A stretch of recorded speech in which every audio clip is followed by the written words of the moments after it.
अच्छा जी, कल हमारी डिस्कशन सोर्सेज ऑफ फाइनेंस के एरिया में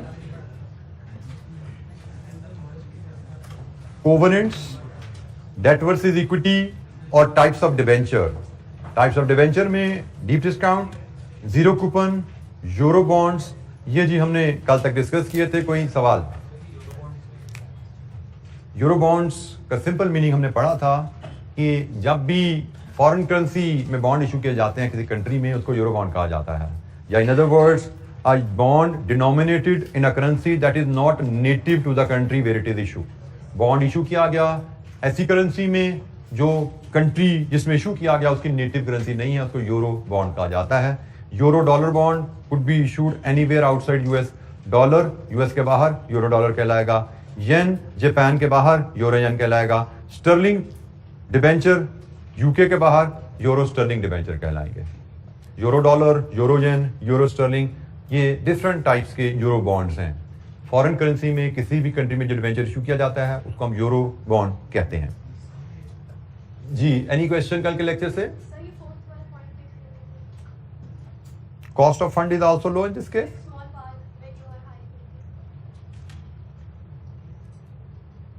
Small par value, an attractive financing tool as they normally have small par value and high liquidity. आप bond issue करते हो ताकि इन्वेस्टर उनमें पैसा इन्वेस्ट करें और आपको लोन मिले, और इन्वेस्टर तब पैसा इन्वेस्ट करता है जब उसको इन्वेस्टमेंट में अट्रैक्शन नजर आती है और इन्वेस्टमेंट उसकी रीच में हो।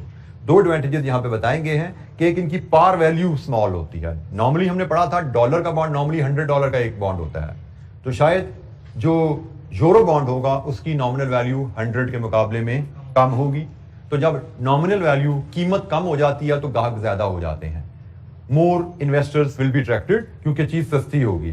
दूसरी चीज, जब चीज सस्ती हो गई और दूसरा इंटरनेशनली ट्रेड हो रही है तो उसकी लिक्विडिटी बढ़ जाती है। आप दुनिया के किसी भी मुल्क में बैठे हैं उसको खरीद भी सकते हैं, दुनिया के किसी भी मुल्क में बैठे हैं आप उसको बेच भी सकते हैं। तो इन्वेस्टर के लिए दोनों चीजें बड़ी अहम होती हैं कि जो वो चीज बाय कर रहा है वो एक्सेसिबल है और वो मार्केटेबल है। मार्केटेबिलिटी से उसको एज क्या मिलता है कि मुझे जब भी पैसे की जरूरत होगी मैं बड़ी आसानी से क्विकली अपना पैसा रियलाइज कर सकूंगा बेच के। तो ये इन्वेस्टमेंट के लिए एक तरह का अट्रैक्शन बन जाती है। जो पब्लिक है इस तरह के इंस्ट्रूमेंट में पैसा इन्वेस्ट करना पसंद करेगी जो लिक्विड होंगे। इसके ऊपर क्या ये रिस्ट्रिक्शन होती है कि जिस कंट्री की करेंसी हमारे यूरो बॉन्ड की करेंसी से मैच कर रही है सिर्फ वहां के नेटिव इन्वेस्टर ही इन्वेस्ट कर सकते हैं? नहीं बेटा, डॉलर है, डॉलर तो इंटरनेशनल करेंसी है।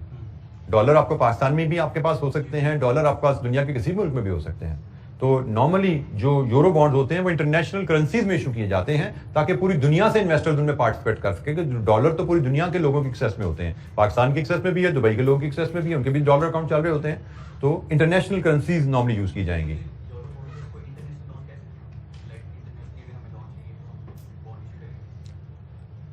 आप कह सकते हैं कि अगर हम इंटरनेशनल इन्वेस्टर्स को अट्रैक्ट करना चाहते हैं तो for that we will go for euro bonds.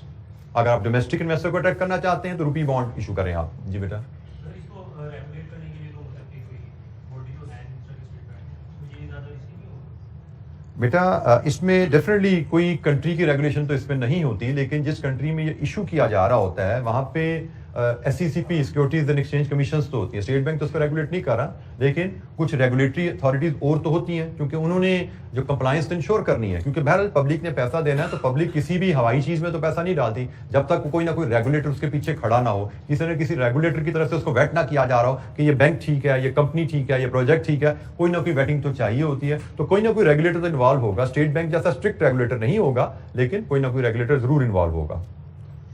अच्छा जी, हम मजीद एक और टाइप ऑफ बॉन्ड है कन्वर्टेबल। ये इसकी डिस्कशन भी थोड़ी हमारी ज्यादा होगी, इसमें 2-4 कैलकुलेशन भी छोटी छोटी सी इन्वॉल्व होती हैं।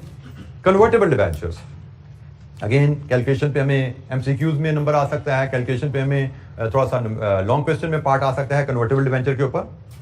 कन्वर्टेबल डिबेंचर जैसे कि नाम से जाहिर है ये डिबेंचर्स कन्वर्टेबल होते हैं। कन्वर्टेबल किस में? इक्विटी शेयर में। डिबेंचर जब इशू किया गया शेयर इन्वेस्टर को डिबेंचर थे, लेकिन उसमें ऑप्शन दी जाती है इन्वेस्टर को कि आप चाहें तो, ऑप्शन है, इट्स नॉट कंपल्शन, ऑप्शन है, आप चाहे तो X ईयर्स में जाके इस डिबेंचर को वापस कीजिएगा और उसके बदले हमसे Y number of equity share ले लीजिएगा। सो ये है कन्वर्जन ऑप्शन।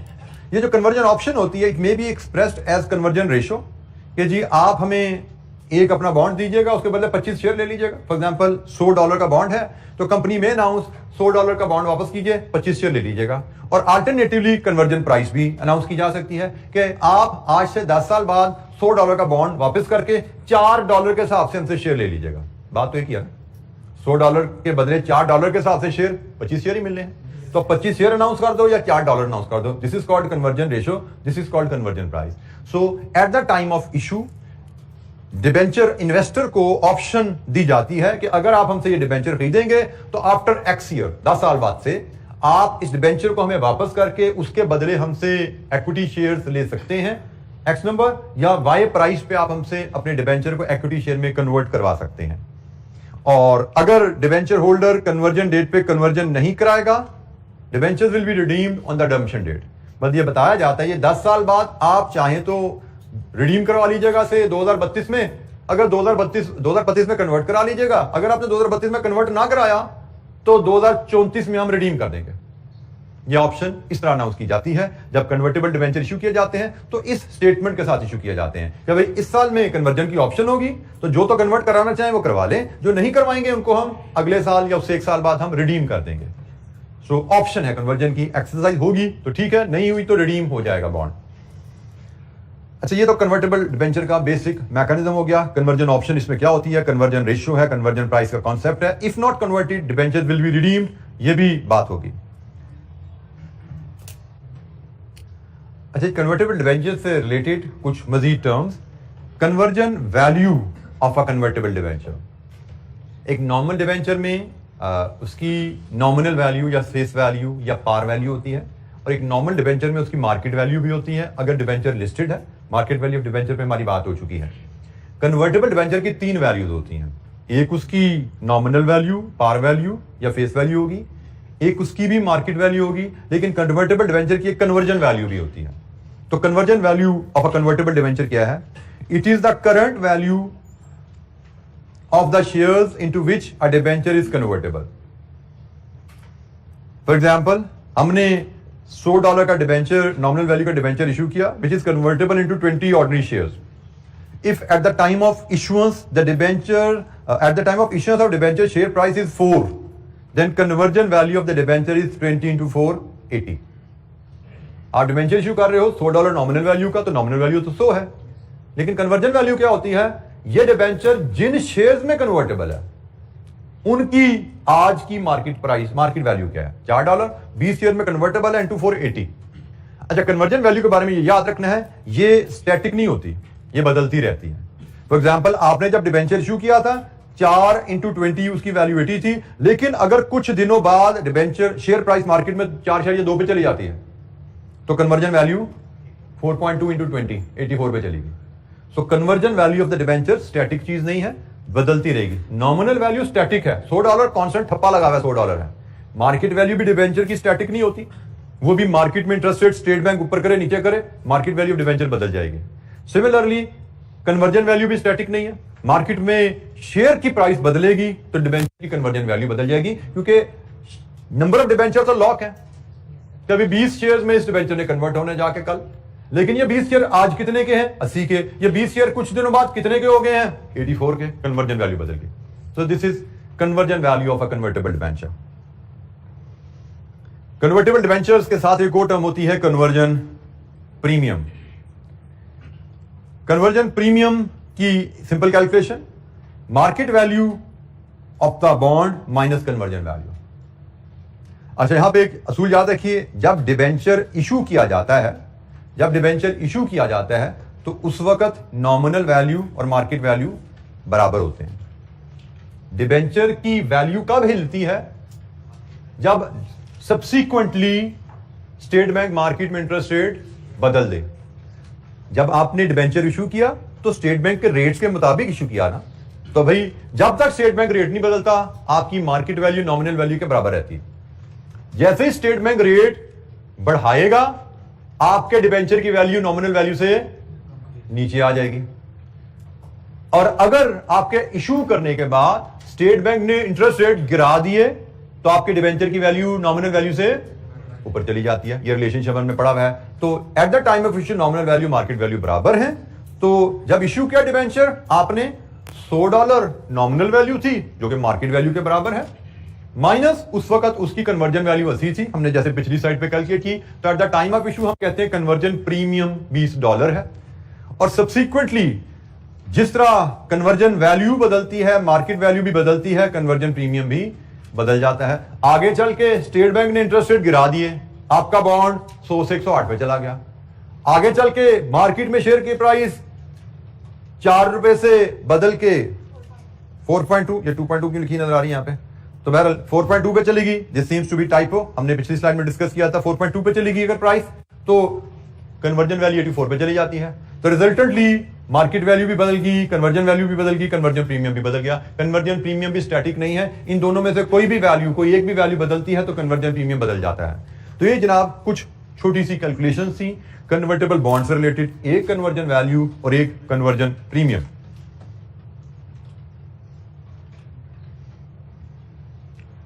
अच्छा जी, यहां पे अब थोड़ी सी कन्वर्टेबल डिबेंचर से कुछ मजीद बात। Interest rate on convertible debenture.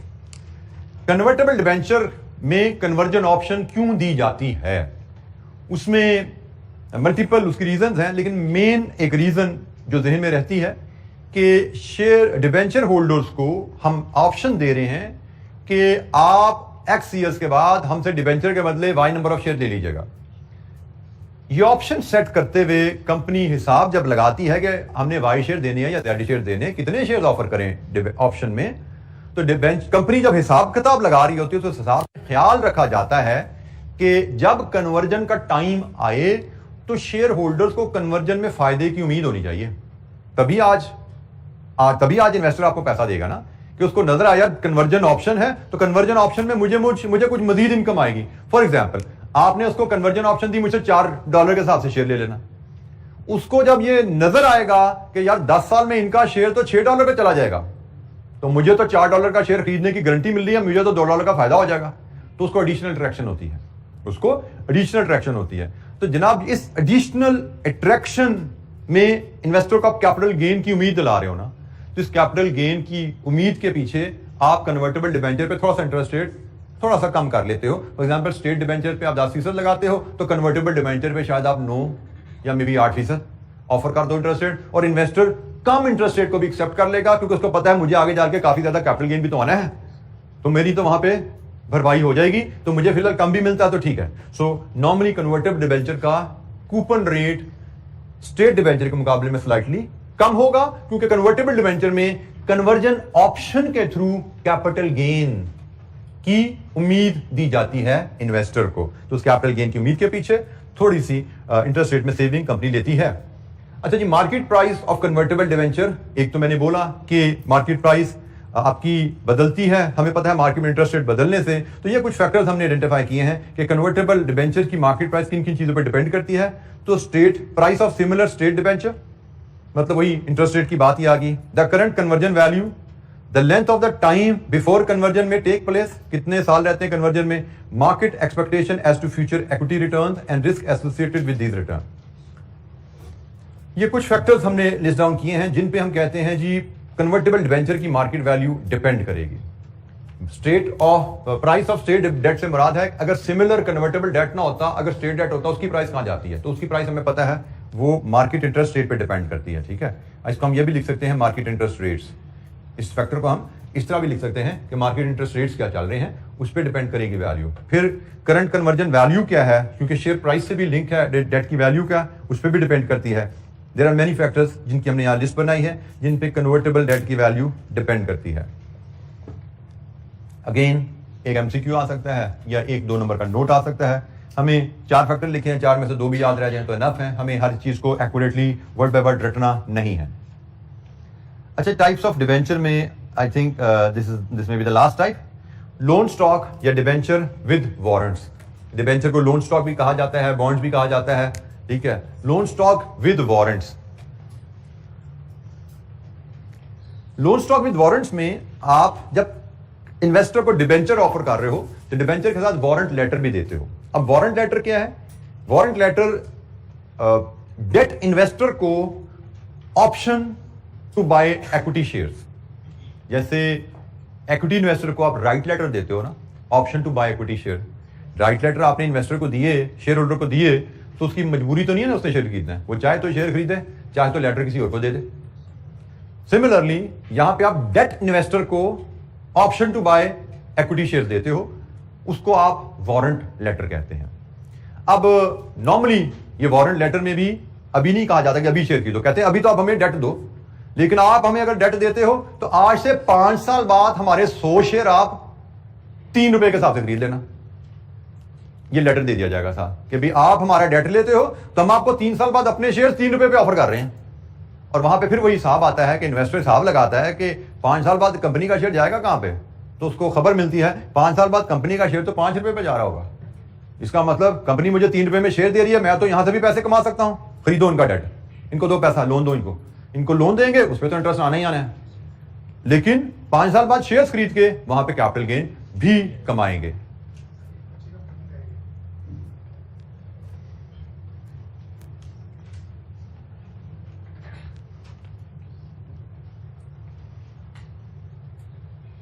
तो वारंट में ऑप्शन दी जाती है इन्वेस्टर को कि आप ड्यू डेट पे एक्स अमाउंट जमा करके हमसे वाई शेयर ले लेना। और अब इसमें थोड़ा सा इसको फर्क रखना जरा कन्वर्टेबल बॉन्ड से। कन्वर्टेबल बॉन्ड में आप कंपनी को डिबेंचर वापस करते हो और शेयर्स लेते हो, डिबेंचर कन्वर्ट हुए हैं शेयर्स में। यहां पे डिबेंचर आपके पास पड़े हुए हैं, आप कंपनी को पैसे देते हो और शेयर्स भी ले लेते हो, वारंट दिखा के पैसे दे के शेयर भी ले ले, आपके पास आप डिबेंचर भी हैं और शेयर्स भी हैं, ठीक है। तो लोन स्टॉक विद वारंट्स में आपके पास दोनों चीजें आ जाती हैं। आप जब उनको पैसे देते हैं तो आप शेयर्स लिए और लोन नोट्स आप रिडम्पशन तक अपने पास रखते हो। ये कहानी होती है जी डिबेंचर विद वारंट्स की। और ये हम ध्यान में रख सकते हैं कि डिबेंचर विद वारंट्स में भी just like convertible debenture interest rate थोड़ा हम कम रख सकते हैं, क्योंकि डिबेंचर विद वारंट्स में भी इन्वेस्टर को हम कैपिटल गेन की उम्मीद दे रहे हैं ना, कि कुछ ना कुछ कैपिटल गेन भी कमाओगे तो थोड़ा इंटरेस्ट यहां पे कम ले लो हमसे, तो ये बात होती है। अच्छा, ये ब्रीफली रीड थ्रू कर लीजिए। Advantages of convertible bonds to the company, advantages of convertible bonds to the investor. Read through कीजिए। कोई पॉइंट आपको समझ नहीं आता, समझ रहे हैं जी, आपने कोशिश करनी है समझने की। इनको कोई पॉइंट समझ नहीं आता, ये क्या है मतलब इसका, ये क्या कहना चाह रहा है, तो वो पूछिए, I will explain.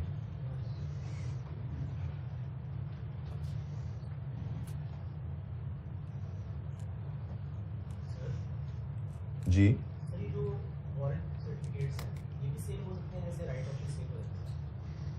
Warrant letter भी just like right letter saleable होते हैं। यस,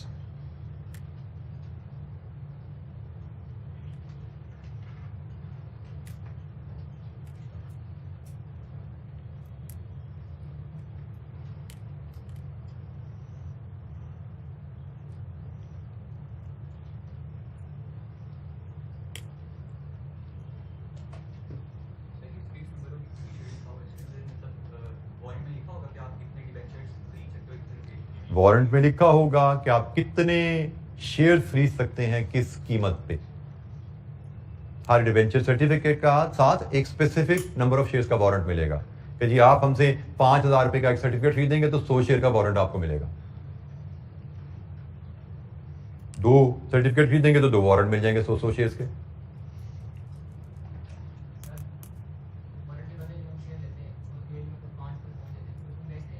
बिल्कुल बेच सकते हैं, वो ऑर्डिनरी शेयर्स है ना। जब हमने एक वारंट के अगेंस्ट पैसे देके शेयर्स ले लिए तो वो हमारे पास ऑर्डिनरी शेयर्स हैं। अब वो ऑर्डिनरी शेयर हम रखना चाहे रखें, मार्केट में बेचकर मुनाफा कमाना चाहे मुनाफा कमाएं, वो हमारी ऑप्शन है।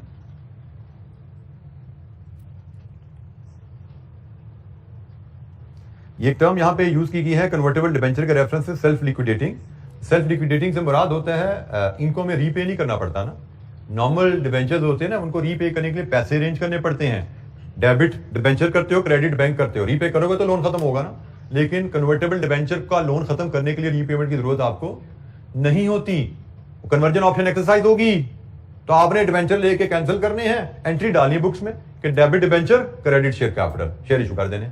सेल्फ लिक्विडेटिंग, खुद ब खुद रीपे हो जाते हैं, खत्म हो जाते हैं। लोन को रीपेमेंट का बंदोबस्त हमें नहीं करना पड़ता। This is what is meant by self liquidating.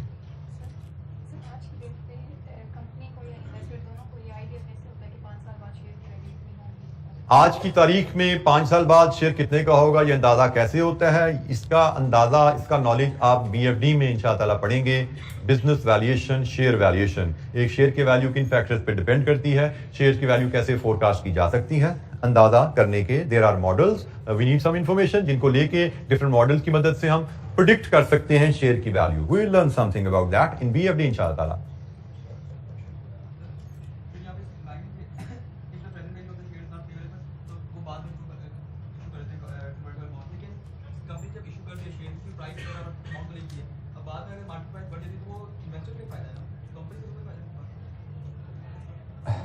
ये पॉइंट नंबर क्या है जिसकी बात कर रहे हो? सेकंड पैराग्राफ का point number 1, a convertible bond offers, ये को मुझे गलत साइड पे लगा दिया आपने। फर्स्ट पॉइंट का सेकंड पैराग्राफ क्या कह रहा है यार, शुरू कहां से हो रहा है ये बोल दे। मेरे पास डिफरेंट, आप किताब पढ़े हो? आप किताब से पढ़े हो या इधर से पढ़े हो? पेज नंबर बोलो। पेज नंबर 92 में कुछ कहानी है जी, उसकी बात है। पेज नंबर 92 पे कन्वर्टेबल डिबेंचर की कहानी कुछ लिखी हुई है, उसके बारे में सवाल पूछा जा रहा है। ये जी पेज नंबर 92 है और यहाँ पे ये जी सेकंड पैराग्राफ। अच्छा जी, अच्छा जी, if director feels that prices of shares of the company are depressed at present and therefore do not represent a favorable time to issue new ordinary shares immediately, it may issue convertible bond। अभी मैंने आपको जो कहानी बताई कि आप convertible debenture में जो कन्वर्जन प्राइस ऑफर करते हो से, वो चलें पाकिस्तान के हिसाब से बात करें, वो 20 रुपये है कि जी आप हमसे डिबेंचर खरीदें 5,000 का और आज से 5 साल बाद 20 रुपये के हिसाब से आप हमारे शेयर में कन्वर्ट करवा लेना। मैंने आपको ये तो बताया कि जब ये 20 रुपये की प्राइस रखी जाती है, ये ख्याल रखा जाता है कि इन्वेस्टर को नजर आ रहा हो कि भाई 5 साल बाद मुझे तो 20 रुपये में शेयर मिल जाएगा, कंपनी का शेयर कहीं 24-25 रुपये या 22 रुपये पे 28 रुपये पे होगा। ठीक है, 5 साल बाद की प्राइस का मैंने आपको बात की, मैंने आज की प्राइस की तो बात ही नहीं की। आज की प्राइस शायद उस शेयर की 15 रुपये है। आज की प्राइस 15 रुपए है। इसका मतलब अगर आज आप शेयर इशू करो तो 15 रुपए के बेच पाओगे ना, मार्केट प्राइस से ज्यादा शेयर तो नहीं बेच सकते। तो अगर आज की प्राइस 15 रुपए है तो आज तो 15 रुपए भी शेयर बेच पाओगे। लेकिन आपको पता है कि आज प्राइस मेरी कम इसलिए है कि ये गवर्नमेंट की इंस्टेबिलिटी आई हुई है, आजकल पॉलिटिकल हालात बदले हुए हैं, इसलिए डिप्रेस है मेरी शेयर प्राइस। 6 महीने 8 महीने साल में इलेक्शन हो जाएंगे ना, गवर्नमेंट आ जाएगी, जैसे भी गवर्नमेंट आएगी मेरी शेयर की प्राइस बढ़ जानी है। तो अगर मैं आज शेयर बेचता हूं तो मैं तो आज 15 रुपए का बेच पाऊंगा। बेचना तो मैं शेयर चाहता हूं, लेकिन आज शेयर बेचने में मुझे 100 रुपया इकट्ठा करने के लिए ज्यादा शेयर इशू करने पड़ेंगे, बनिस्बत मैं कल 6 महीने बाद शेयर इशू करूं तो मुझे 100 रुपये इकट्ठा करने के लिए कम शेयर इशू करने पड़ेंगे, क्योंकि मैं महंगा शेयर बेच पाऊंगा। लेकिन पैसे मुझे आज चाहिए, ये फिर उसका हल है।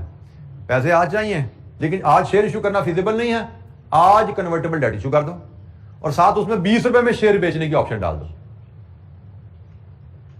ठीक है ना, तो अब इन्वेस्टर को पता है 20 रुपए में शेयर मैंने खरीदने हैं, लेकिन आज नहीं खरीदने, मैंने 5 साल बाद खरीदने हैं। तो 5 साल बाद तो इस कंपनी का शेयर 25 रुपए पे गया होगा, तो पैसे कंपनी ने आज वसूल कर लिए, प्राइस आज ऑफर की लेकिन 20 रुपए 15 रुपए। ठीक है, थोड़ा सा ये मैकेनिज्म हम इस तरह बनाते हैं जिससे कंपनी जब उसकी प्राइसेस डिप्रेस्ड हैं तो उससे अपना थोड़ा सा नुकसान बचा लेती है, कम शेयर कमिट करती है, पैसे ज्यादा इकट्ठे कर लेती है। ठीक है जी, एनी जी बेटा, ये तो बात है ना कि जब शेयर्स आपके कन्वर्ट होंगे तो अर्निंग डाइल्यूट हो जाएगी, नंबर ऑफ शेयर्स आपके बढ़ जाएंगे, लेकिन आपके जब आप शेयर्स आपके इशू होंगे, कन्वर्टेबल डेट इक्विटी में कन्वर्ट होगा, इसके 2 असरात आते हैं। एक, नंबर ऑफ इक्विटी शेयर्स आपके बढ़ जाते हैं, और दूसरा असर क्या आता है, इंटरेस्ट पेमेंट नहीं करनी पड़ती। तो एक तरफ आपका प्रॉफिट्स बढ़ते हैं इंटरेस्ट पेमेंट ना करने की वजह से, दूसरी तरफ आपके नंबर ऑफ शेयर्स बढ़ते हैं, तो ये अर्निंग पे इसका इफेक्ट जनरली रिडक्शन की सूरत में पड़ता है। ये बहरहाल एक इफेक्ट इसका होता है।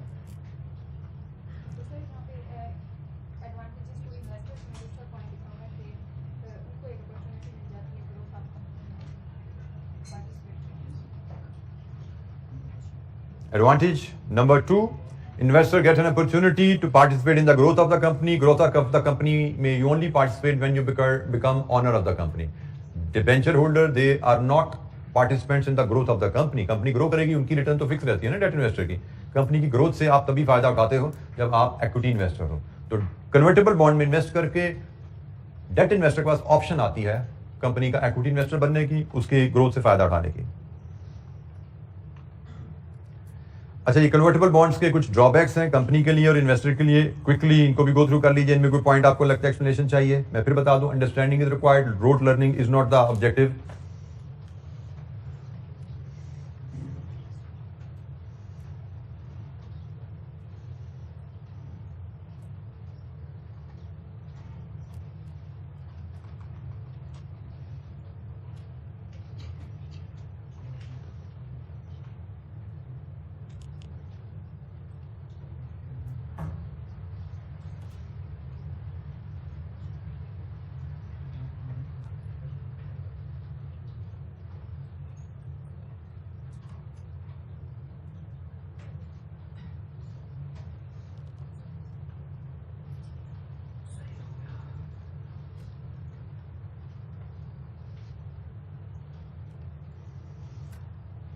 अच्छा जी, ये थोड़ा सा कंपैरिजन है बैंक लोन वर्सेस डिबेंचर्स या लोन स्टॉक.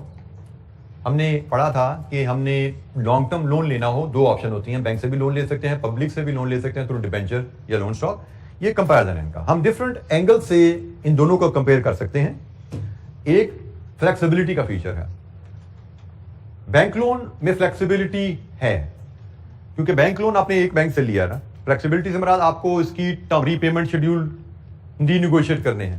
ठीक है, आप चाहते हो मैंने 5 साल में रीपे करने का एग्रीमेंट किया था, मेरा कारोबार में थोड़ी दिक्कत आ गई है, मैं 7 साल में रीपे करना चाहता हूं. एक पार्टी से लोन लिया ना, उससे टेबल पे बैठ के निगोशिएट कर सकते हो. फ्लेक्सिबिलिटी है.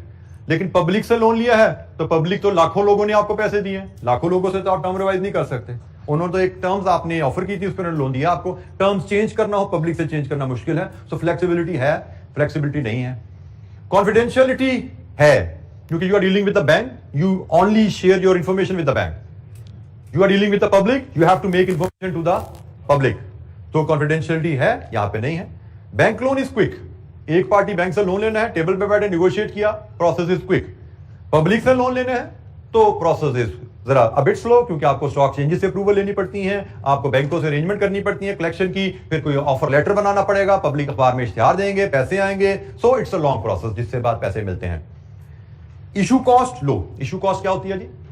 Cost of arranging finance. एक है कॉस्ट ऑफ फाइनेंस, पैसा आएगा तो उसको इस्तेमाल करने की रिटर्न देना, वो कॉस्ट ऑफ फाइनेंस होती है.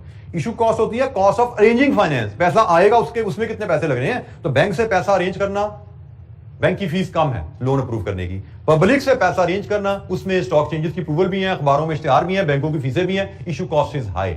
ये हमने आईपीओ में ये बात की हुई है. आईपीओ और इंट्रोडक्शन का डिफरेंस, जब आईपीओ और प्लेसिंग का फर्क जब समझ रहे थे वहां पे हमने ये बात की थी. तो ये वही बात है, आईपीओ है और ये एक बैंक से लोन है, ये पब्लिक से लोन है, ये बैंक से लोन है, फर्क है.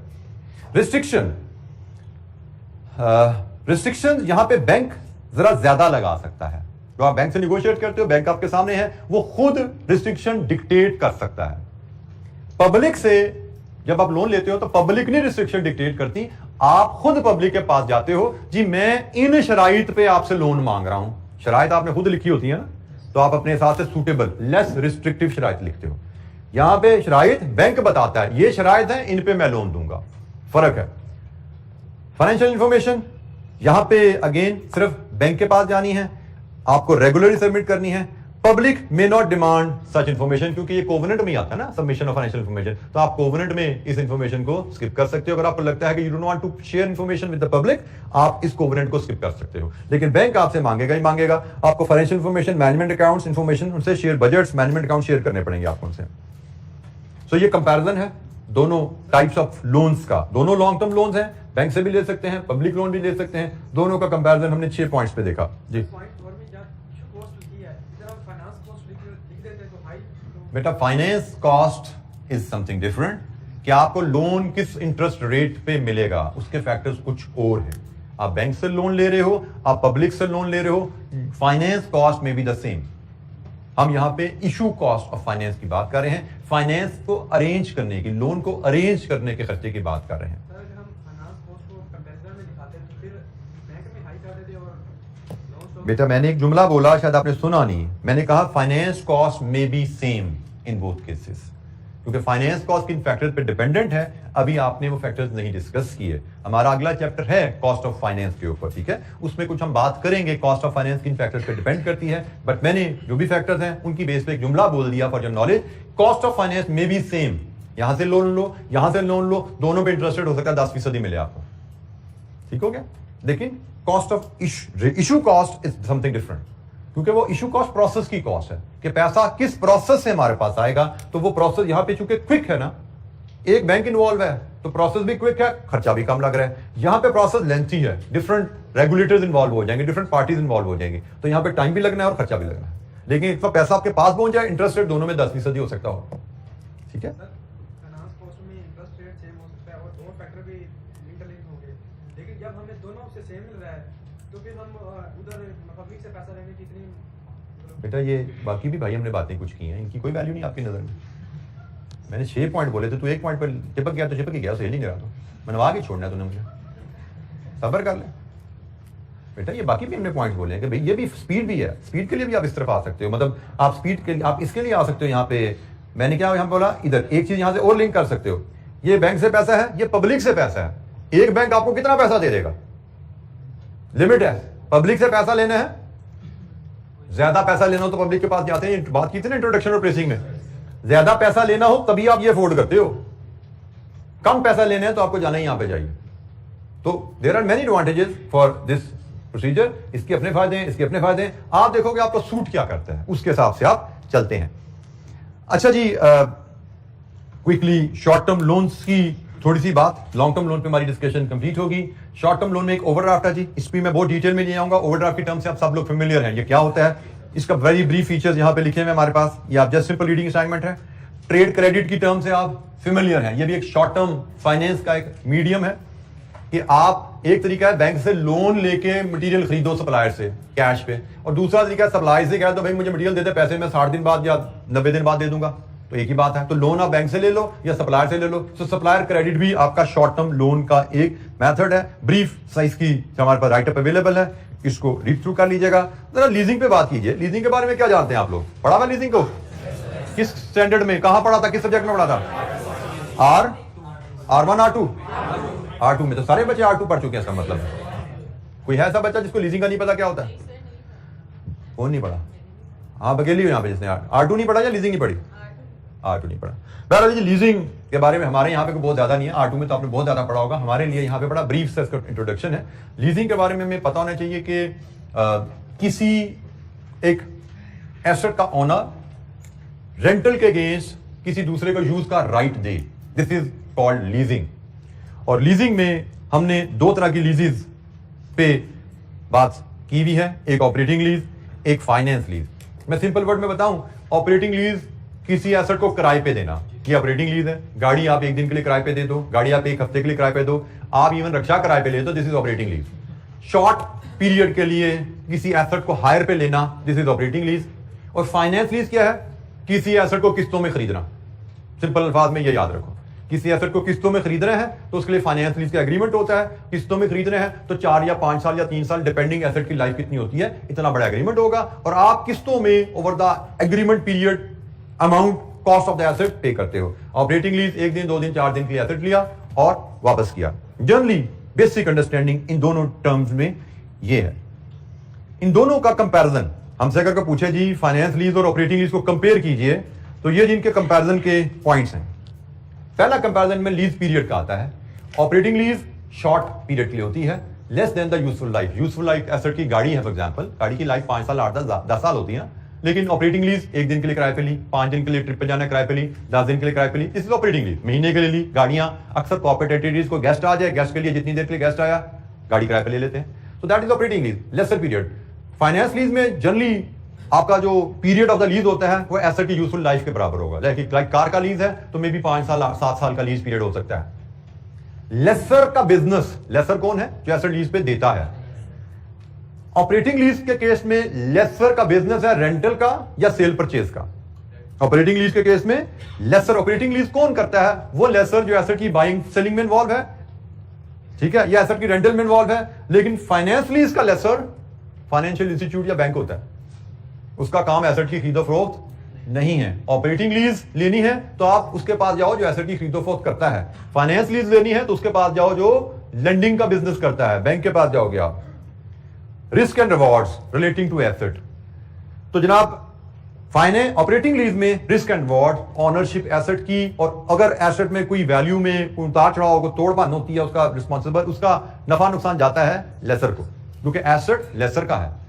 फाइनेंस में एसेट बेसिकली लेसी का ही हो जाता है, क्योंकि लेसर ने लेसी के लिए खरीदा है। यहां पे एसेट ऑपरेटिंग लीज में एसेट लेसर ने लेसी के लिए नहीं खरीदा। कार रेंट किराए पे देने वाले ने गाड़ियां खरीद कर रखी हुई हैं, आप किराए पे जाओगे आपको दे देगा, ये जाएगा इसको दे देगा। लेकिन बैंक ने गाड़ी खरीद के खड़ी नहीं की होती, मैं जाऊंगा तो मेरे लिए मेरी रिक्वायरमेंट के मुताबिक मॉडल की गाड़ी खरीद के मुझे देते हैं। सो रिस्क एंड रिवॉर्ड्स मेरे हैं, क्योंकि गाड़ी ने कल को मेरे ही हो जाना है, तो गाड़ी में कोई ऊंच नीच होती है, उसकी वैल्यू में कमी बेशी आती है, वो सारे रिस्क एंड रिवॉर्ड्स मेरे हैं, लेसी को ट्रांसफर हो जाते हैं। मेंटेनेंस ऑपरेटिंग लीज में लेसर करवाता है, फाइनेंस लीज में लेसी करवाता है। Cancellation operating lease easily cancellable है, finance lease generally non cancellable होती है, या अगर कैंसिल करोगे तो पेनल्टी पड़ेगी। और वजह इसकी वही है कि भाई ऑपरेटिंग लीज में एसेट मेरे लिए नहीं खरीदा गया, तो मैं कैंसिल भी करूंगा तो लेसर को कोई नुकसान नहीं खास हुआ। पर यहां पे एसेट मेरे लिए खरीदा गया है, मैं कैंसिल करके बैंक को गाड़ी वापस करूंगा तो बैंक को तो नुकसान हो जाएगा। वो गाड़ी चली हुई गाड़ी मार्केट में बेचेगा तो उसका तो गाड़ी की खरीदो वो उसका कारोबार ही नहीं है, उसको नुकसान होगा, इसलिए इसको रिस्ट्रिक्ट किया जाता है, नॉन कैंसिलेबल है। और ये in substance operating lease short term rental है, और finance lease purchase of an asset और इंस्टॉलमेंट है। ये जी फाइनेंस लीज और ऑपरेटिंग लीज पे ब्रीफ हमारा कंपैरिजन आ गया, और ये हम यूज करते हैं जैसे मैंने कहा तब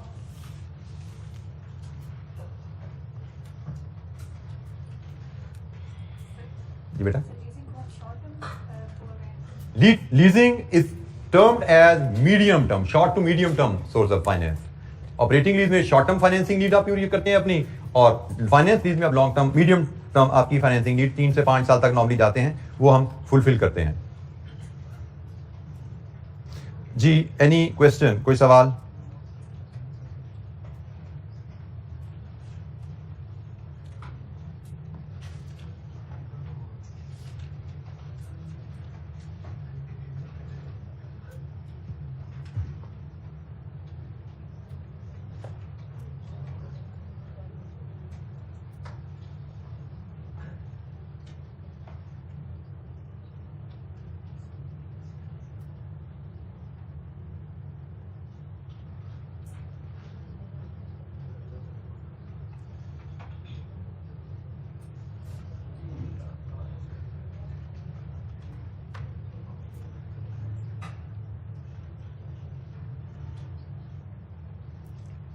अच्छा जी, मजीद कुछ इंस्ट्रूमेंट्स की हमें मजीद कुछ इन्वेस्टमेंट के या फाइनेंस रेज करने के इंस्ट्रूमेंट का जिक्र किया गया है। ये जो इंस्ट्रूमेंट है ये प्राइमरली फाइनेंशियल इंस्टीट्यूशन यूज करते हैं, मतलब बैंकों ने फाइनेंस रेज करना है तो वो किस इंस्ट्रूमेंट की मदद से करेंगे। अभी तक हमने कंपनीज ने फाइनेंस रेज करने उनको डिस्कस किया, लेकिन अगर कभी बैंक को फाइनेंस रेज करने की जरूरत पड़ी है तो वो फाइनेंस कैसे रेज करता है। तो बैंक के फाइनेंस रेज करने के लिए 2 इंस्ट्रूमेंट नॉर्मली यूज किए जाते हैं। एक सर्टिफिकेट ऑफ डिपॉजिट है, bank certificate of deposit issue करता है पब्लिक को, और public certificate of deposit bank से बाय करके बैंक को पैसा दे देते हैं। सर्टिफिकेट डिपॉजिट या सीडीज कहा जाता है। यूजुअली ये शॉर्ट टर्म के लिए होते हैं, डिपॉजिटर को इशू किए गए हैं, और certain fixed amount of interest brief period के लिए दिए जाते हैं। सीडीज निगोशिएबल भी हैं और ट्रेडेड भी हैं सीडी मार्केट में। मैंने एक सीडी खरीदा जिसकी मैच्योरिटी 1 महीने की है, मुझे 10 दिन बाद पैसे की जरूरत पड़ गई, मैं उसको ट्रेड भी कर सकता हूं, उसको मैं बेच भी सकता हूं बैंक के थ्रू। बैंक मुझसे बाय करके किसी और इन्वेस्टर को दे देगा, बैंक रीपे मैच्योरिटी पे ही करता है, ठीक है। सो जिसको इमीडिएट कैश की जरूरत है वो सीडी को मार्केट में इमीडिएटली भी बेच सकता है। So certificate of deposit normally commercial banks इसको यूज करते हैं फाइनेंस रेज करने के लिए डिपॉजिटर्स को इशू करके। एक और बैंक के पास जो टूल होता है फाइनेंस रेज करने के लिए, दैट इज ट्रेजरी बिल्स। ये ट्रेजरी बिल्स नॉर्मली गवर्नमेंट या सेंट्रल बैंक इशू करता है, गवर्नमेंट कह लीजिए या हमारे केस में एसपीपी कह लीजिए, ये ट्रेजरी बिल्स इशू करते हैं।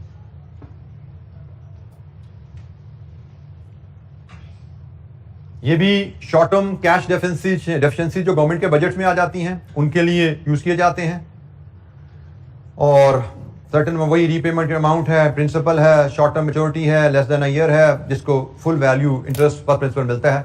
आपको सिर्फ 2 लाइनें याद रखनी है सीडी के ऊपर, ट्रेजरी बिल के ऊपर लिखी, यहाँ पे बेशक 4-4, 6-6 हैं, आपको 2 लाइनें याद है, मोर देन सफिशिएंट है। आपको नेचर पता होनी चाहिए, एक आध फीचर पता होना चाहिए, आपको इससे ज्यादा याद नहीं रखना, लेकिन रीडिंग करेंगे 4 लाइनों की तभी आपको 2 लाइनें आपके जहन में स्टक कर जाएंगी। अच्छा जी, फिलहाल हमारी डिस्कशन यहाँ पे मुझे लगता है कि कल हमारा प्लान है जी, हमारा जो टेस्ट हुआ था लास्ट, या असेसमेंट थी, उसकी असेसमेंट या टेस्ट किसकी क्या हुआ था आखिरी हमारा असेसमेंट की डिस्कशन हमारी ड्यू है जी। सो कल हम इंशाल्लाह असेसमेंट की डिस्कशन करेंगे, और इस चैप्टर में हमारी डिस्कशन में जो 2 एरियाज रह गए हैं, एक इस्लामिक फाइनेंस, ये सीए के सिलेबस में नई चीज़ है जो शामिल की गई है, तो इस्लामिक फाइनेंस, और थोड़ा सा मजीद कुछ अदर सोर्स ऑफ फाइनेंस पे डिस्कशन है। तो मुझे लगता है कि शायद कल तो नहीं, लेकिन नेक्स्ट वीक जब हम थर्सडे को मिलेंगे तो थर्सडे को इस चैप्टर को हम कंप्लीट कर रहे होंगे, और नेक्स्ट वीक से हम नेक्स्ट चैप्टर पे भी बात शुरू करेंगे जो कॉस्ट ऑफ कैपिटल का हमारा चैप्टर है। ठीक है जी, तो आज के लिए इतना ही, बाकी इंशाल्लाह नेक्स्ट कल मुलाकात होगी जिसमें हम असेसमेंट को डिस्कस करेंगे और आगे डिस्कशन को कैरी करेंगे। और याद रखिएगा, डिस्कशन हम करेंगे असेसमेंट की, और डिस्कशन का मतलब है कि आप लोग क्वेश्चन को पढ़ के अपने एफर्ट के साथ आएंगे, and you will come up with the issues कि हमें इस क्वेश्चन में ये चैलेंजेस आए, हमें क्या करना चाहिए था, तो we will have the discussion. ठीक है जी, थैंक यू, अस्सलाम वालेकुम।